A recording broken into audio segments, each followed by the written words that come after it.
Key issues of Antony Blinken's visit to China. Part 1. On June 19, Chinese President Xi Jinping met with U.S. Secretary of State Blinken during his visit to China. Prior to this, Wang Yi, a member of the Political Bureau of the Communist Party of China Central Committee and director of the Central Foreign Affairs Office, as well as State Councilor and Foreign Minister Qin Gang, also separately met with Blinken to have long, frank, in-depth, and constructive communication on China-U.S. relations. Blinken is the first cabinet official of the Biden administration to visit China and the first U.S. Secretary of State to visit China since 2018. How should we view the important high-level interaction between China and the U.S., which has gone through ups and downs and is now at a low point? According to Diao Daming, a researcher at the National Development and Strategic Research Institute of the Renmin University of China and deputy director of the U.S. Research Center, and Sun Chenghao, an assistant researcher at the Strategic and Security Research Center of Tsinghua University. 1. Since the beginning of this year, China-U.S. relations have been deeply hurt by incidents such as the balloon event and Tsai Ing-wen's transit through the U.S. China has characterized the bilateral relationship as being at the lowest point since the establishment of diplomatic relations. What message is this covering? Diao Daming.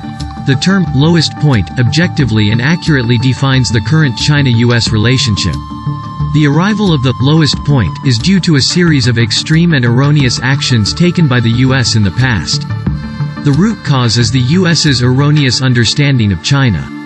China's use of the term lowest point in front of the U.S. is to hope that the U.S. can take practical actions to stabilize China-U.S. relations.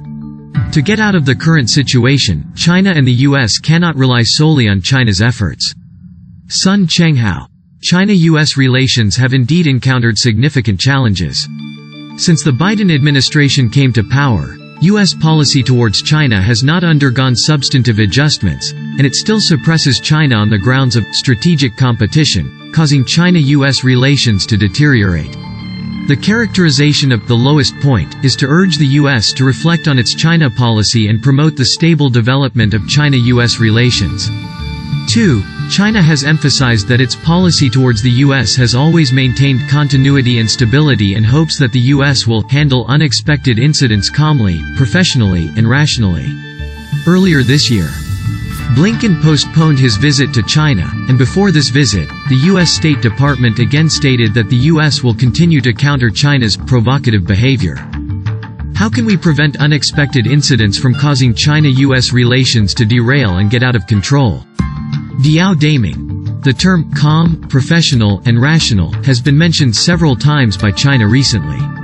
China and the U.S. have complex and frequent contacts, and unexpected situations or even events may occur, which may be maliciously hyped and interfere with the normal development of China-U.S. relations by some people within the U.S. Both sides should adopt a mutually beneficial attitude and respond in a calm, professional, rational, and pragmatic manner to avoid such incidents posing challenges to the normal development of bilateral relations and, even more so, to prevent anti-China forces in the U.S. from taking advantage of the situation and adding communication costs between the two countries. As China-U.S. relations encounter setbacks, it is necessary for the U.S. to deeply reflect on its policies. The U.S. decision-making level should fully exert its political influence and control to prevent some people within the U.S. from hyping up and hindering interactions between the U.S. and China. Sun Chenghao. The cracks in China-U.S. relations are largely related to the U.S.'s excessive reactions and groundless accusations, such as the recent false news propagated by the U.S. about China setting up listening facilities in Cuba. To prevent China-U.S. relations from derailing and getting out of control, the U.S. needs to realize where the problem lies and adopt a sincere attitude.